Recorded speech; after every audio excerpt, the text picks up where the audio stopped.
Hello, hope you're doing well. And I hope you've been having a very festive October. The month is nearly over though, so I think it's about time to really get into the spirit of the season. That's more like it. Now all you guys, ghouls and goblins had better light your lanterns and load up on snacks, because today we're going to be sinking our teeth into another collection of dark and dismal musicals to really pump some afterlife into your Halloween night. Let's get started, shall we?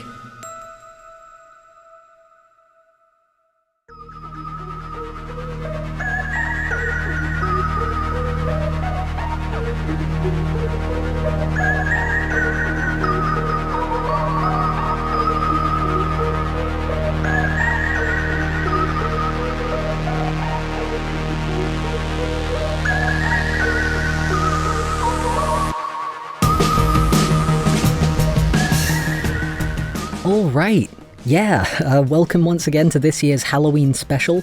I don't really know what constitutes a special in the context of YouTube videos, but I'm gonna call it that anyway, it just feels more festive.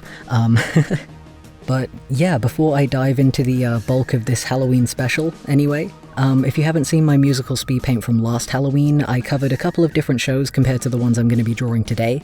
So if you don't see your favorite one this time around, maybe go back and take a look at that one, because I might have already drawn it.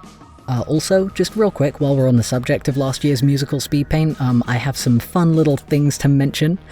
First off, I found a clean recording of oughta on Spotify recently, and I have been absolutely blasting it in my kitchen just all week in the lead up to Halloween.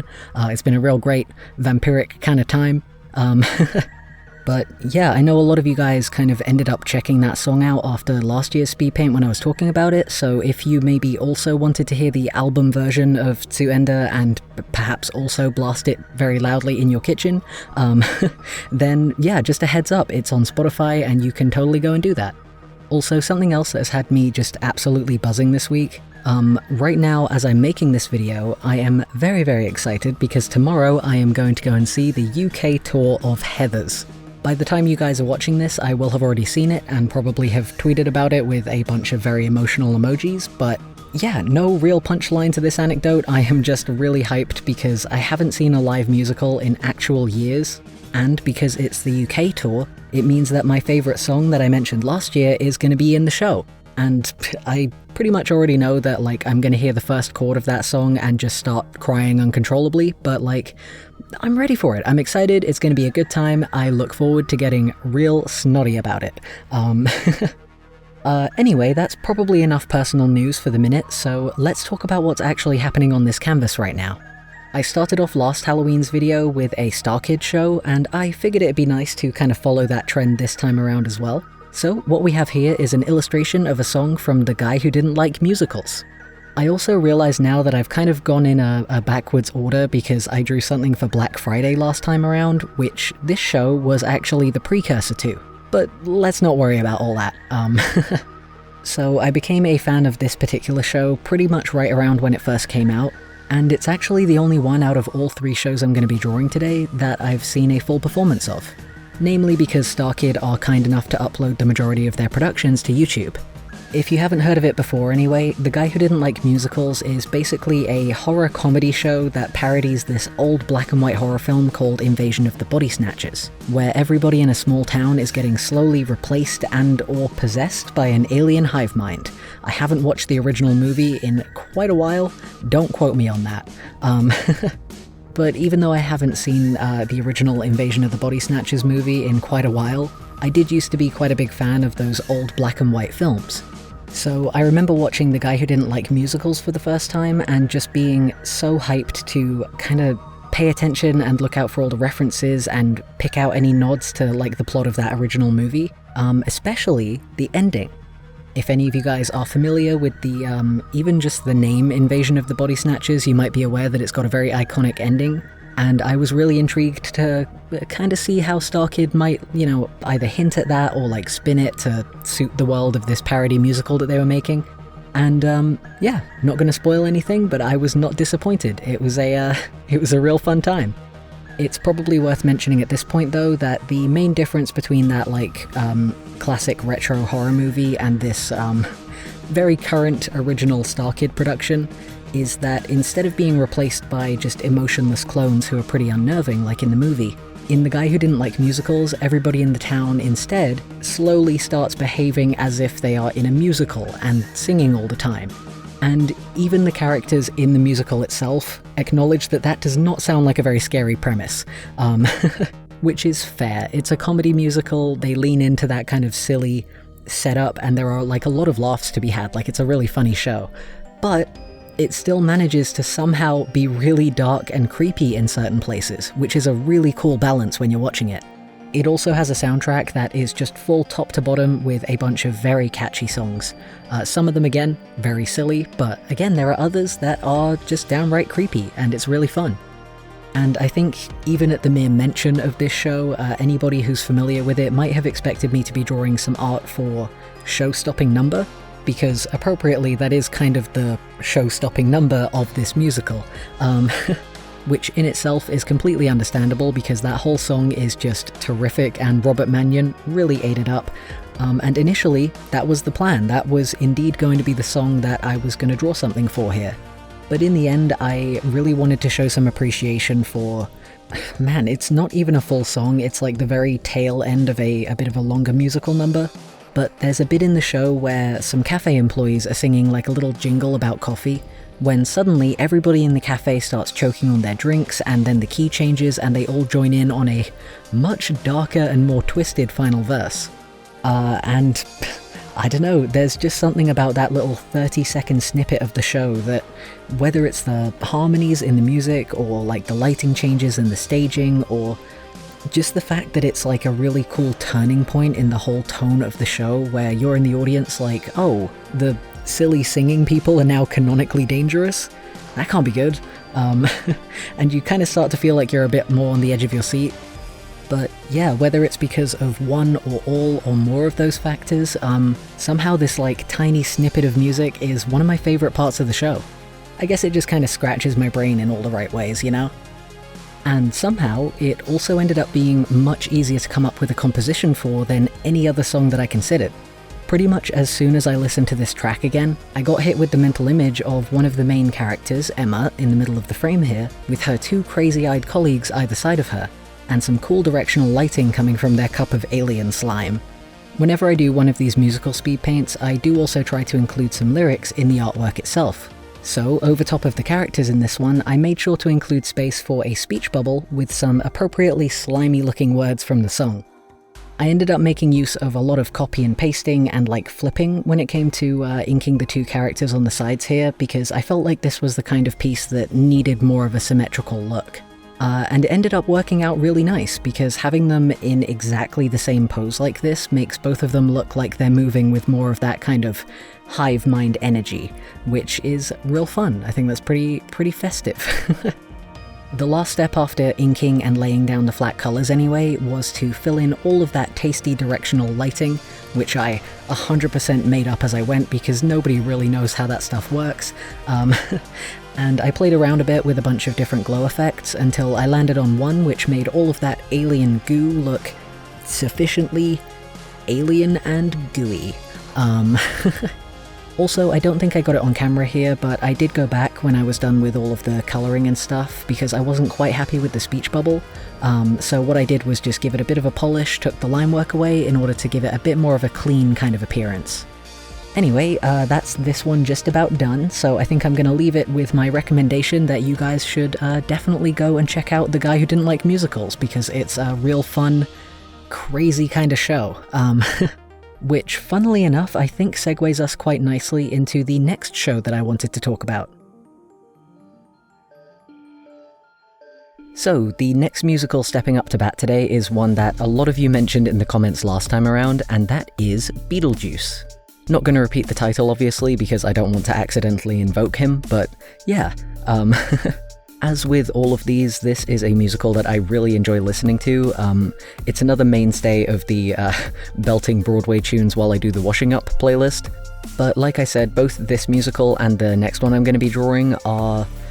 they're both productions that I have not actually seen the whole way through. I'm just a big fan of the soundtrack albums, because they're a good listen. So I don't really have as much of a solid idea of the plot for this one. I did watch the Beetlejuice movie when I was a kid, to be fair, but there are a lot of gaps in my memory and a lot of details that I simply do not remember. If you're curious though, my shaky summary of the story based on my very loose memory of the movie is that the girl you can see in this drawing is called Lydia. She is a goth whose mum just died or has been dead for a while, and she hates her dad, and then she makes friends, I think, with some suburban ghosts, and then summons or hires or meets, I don't know, this demon called Beetlejuice who raises a little hell during a dinner party and I think transports her family's house into a stop-motion hell dimension. I do not doubt that there is more information in both the movie and the stage musical that would make everything I just said make a lot more sense, but alas, I am not privy to such details at this time, so we're just gonna move ahead with that. But hey, despite my lack of plot knowledge, like I said, I still really enjoy the soundtrack for this show. It's got a lot of punchy rock vibes and like big, belty, riffy melodies that make it really fun to sing along to, and actually, speaking of rock, I think the guy who played Beetlejuice in the original run of this show also played the main character in the School of Rock musical, which is another album that I listen to quite often, so, you know, we love a crossover, and I greatly appreciate this guy's continued contributions to my aforementioned kitchen playlist. Anyway, when it came to picking a song from this show to actually draw inspiration from for this video, it was pretty hard to narrow down. The opening number, The Whole Being Dead Thing, is a really fun one because it hops through like a bunch of different genres and instruments and moods while Beetlejuice is like breaking the fourth wall and singing directly to the audience, and it kind of sets the tone for the whole show, that tone being dark and kind of gross, but very fun. And then the song, if you'll excuse my bad American accent, Dead Mom, which Lydia sings, is a track that leans way more solidly into that kind of rock energy and goes for those really big, gritty notes. It's definitely one of my personal favorite tracks from the show, but it's not really one that I tend to play out loud when I'm like milling around at home, because I think if my actual mum heard it and heard the lyrics, there would be some questions, and really, you know, if my synopsis of this show was any indication, I don't really know how I would explain it.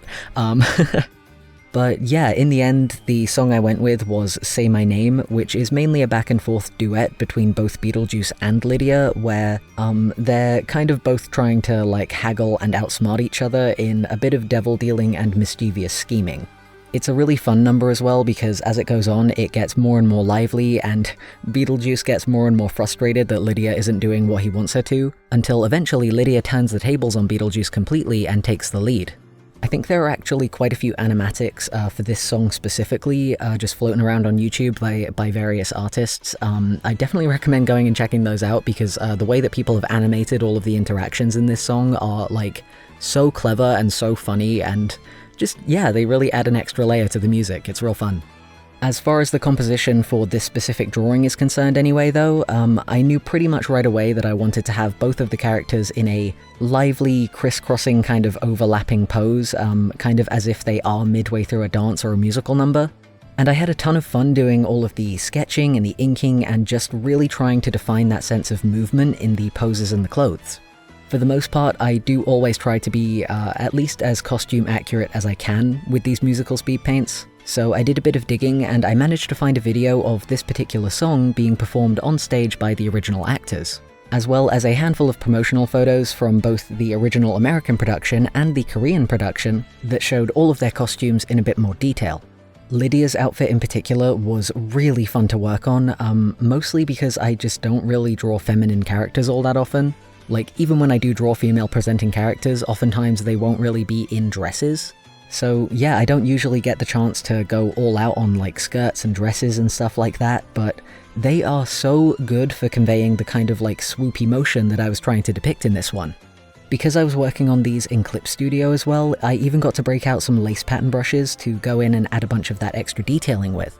And speaking of which, I gotta say, like not even just regarding this particular show, but just in general, I love how often the costume designers for pretty much any stage musical will just go absolutely off the rails when they're putting together a character's wardrobe, and just pack it full of tiny details and embellishments that really nobody in the audience is even going to be close enough to see.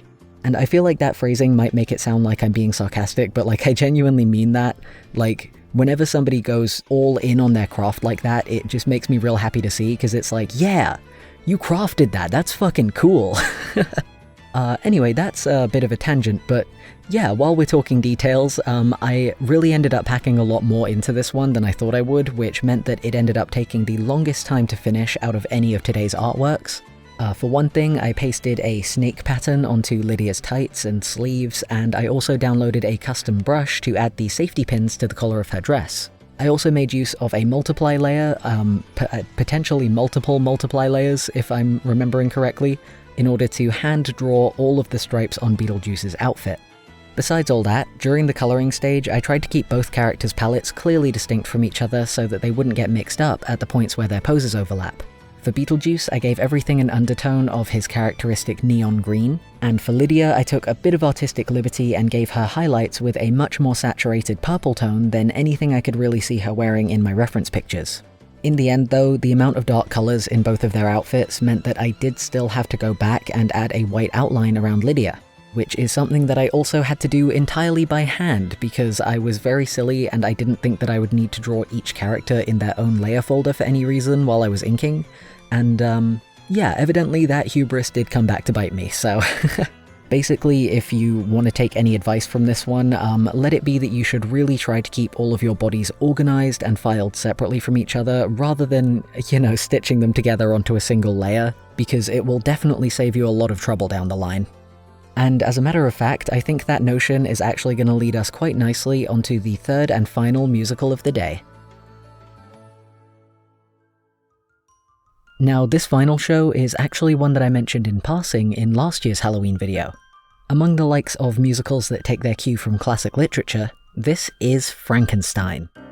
But I think there might actually be multiple Frankenstein musical albums out there, some of which do not go anywhere near as hard as this one, so to clarify, what I'm drawing here is specifically inspired by the 2008 cast recording of Frankenstein: A New Musical.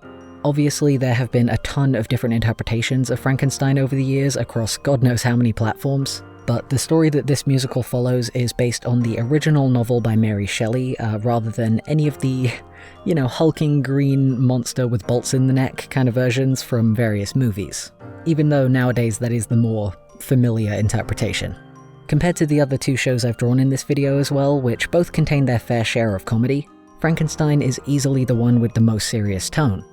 Obviously, I think everybody pretty much knows at least the bullet point version of the story of Frankenstein, but essentially it's a tale about madness and morality and one monster trying to play God with the powers of life and death. And when I say monster in this case, I am of course referring to Victor Frankenstein himself, the would-be scientist, because we do not stand for creature slander in this house. But yeah, because this show draws directly from the original novel and it takes itself seriously while doing so, it means that instead of being that hulking green monster with, like, no brain and bolts in the neck kind of character, Frankenstein's creation in this production is actually really eloquent and can hold a rather intimidating conversation, and, you know, because it's a musical, he can obviously carry a tune as well. Personally, I've been a fan of this musical ever since I first found out about it, but I think it was actually an animatic of one of his songs in particular, called Amen, that introduced me to the show in the first place. And let me tell you, the actor that they cast to play Frankenstein's creation in this show has got just, like, the most gravity and, like, presence that I have ever heard in one person's voice. Which was awesome to listen to, because I feel like really deep voices aren't really something that you get to hear very often in musical theatre. So yeah, it just really made it stand out when I heard it layered in with all of the other voices in that song. The thing is though, as much as I absolutely love the power and the emotion and the grit that Frankenstein's creation brings to the songs that he features in, and as much as I maintain that Victor Frankenstein is 100% the bad guy in this story, as well as just being a dumb little stupid man who fooled around and found out, I am also an absolute sucker for a good villain song. And I know that's not news to anybody, like I've made it very clear in previous videos that, like, villain songs just hit different. But yeah, whether you like the character somehow or you agree that he is indeed a dumb little stupid man, there is just no denying that some of Victor's songs in this show make for absolutely bangin' villain music. My two favourite tracks from Frankenstein have got to be Birth to My Creation, which is basically a musical monologue where Victor lays out his plans to bring the dead back to life before enacting his experiment during a thunderstorm. And the way the music and the backing vocals and the lightning sound effects all build up throughout the song as Victor steadily gets more and more unhinged is just so tasty. It is peak villain energy and it is really, really fun to listen to. It's also got like a very classic kind of musical vibe because there's not so much of the rock instrumentation that featured in the other two shows I talked about today. It's very piano heavy and string heavy, and it's just real good. It sounds nice. And then my other favourite song, the one that I chose to use as inspiration for this drawing here, is called The Modern Prometheus. It's a similar situation to the other song I mentioned, but this time Victor's creation has returned to coerce him into making another creature for it to marry. I really love this song because besides the fact that it features in a really intense part of the show, and it picks up on melodies from previous songs in the show as well, which is just something that I love to see in any kind of musical theatre. It's like one of my favourite things. It just makes for a really great character study as well. Like, at first, when the song starts, Victor is having an internal struggle and regretting his past actions and experiments, and then he's like, well, I've gone too far to turn back now anyway, so even when another character comes in to try and stop him and be like, yo Victor, you're insane, Frankenstein instead just leans fully into his god complex and starts comparing himself to Prometheus and saying like, oh, everybody criticized my science, but I'll show them. And yeah, much as with Birth to My Creation, it's just really unhinged and it's a very immersive, fun kind of track. And with this drawing, I really wanted to try and get across that kind of unhinged energy. The pose and the layout I was able to come up with surprisingly quickly. I knew I wanted the lightning to be coming off of his scalpel, and for the lyrics to flow into this kind of diamond-shaped background that centers his big theatrical pose. And I'm not gonna lie, I do really love how the whole flow of the piece ended up turning out. It might actually be my favorite on that front out of anything that I've drawn today. But most of all, I'm just really happy that I managed to draw his face the way I was imagining it. You might have noticed in the sketching stage earlier, I just drew goggles over his eyes, and that was because I really wasn't quite sure how to convey that kind of torn up internal struggle, but then actually no, I'm basically a god, so let's get crazy and do some science kind of expression. But yeah, in the end, I think I managed to land it in just about the kind of area that I was aiming for. He looks sufficiently crazy and sufficiently like he's doing something that he should not be doing, so yeah, I'm pretty happy with that. Besides his expression anyway, I tried to base his outfit on the few photos I could find of the original stage performance. I also found a couple of photos from what seemed to be independent productions, but universally they all seem to include an apron for any scenes where Victor was in his lab, so I made sure to include that in this design as well. The leather pants and puffy sleeves combo though was, I'm gonna call it artistic liberty again, but if you wanted to chalk it up to personal preference, I feel like that would also be fair. For the colouring anyway, the album cover and the stage performance, for the most part looked like they just had normal period drama kind of lighting. Like, there wasn't any particular colour scheme or anything highly saturated that I could notice. But as a treat, I decided to go all in on the sci-fi horror energy with this drawing and overlay everything with a blue-green gradient to make it look extra creepy. The finishing touches after that were to add a glow effect to the lightning and apply some action lines to that diamond-shaped background, and then it was done. Honestly, I can't believe it took me this long to finally draw something for this musical, and I know it's no reanimated corpse, but I'd say it's a pretty decent creation as it goes. But hey, don't take my word for it, you guys are more than welcome to go ahead and judge that for yourselves as we take a closer look at all of today's pieces.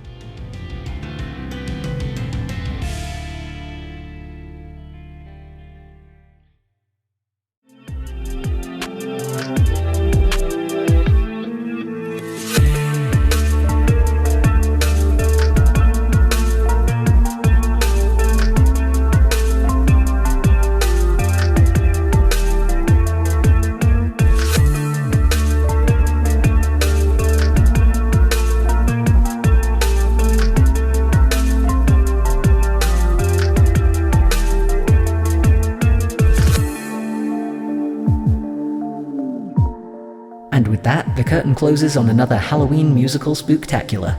Hopefully you enjoyed the show, and it gave you some good ideas for new shows to watch this Halloween season. If you have any suggestions of your own for more ghoulish musicals that you think I should draw next time, do go ahead and let me know down in the comments. But until then, thank you very much for tuning in, and happy Halloween!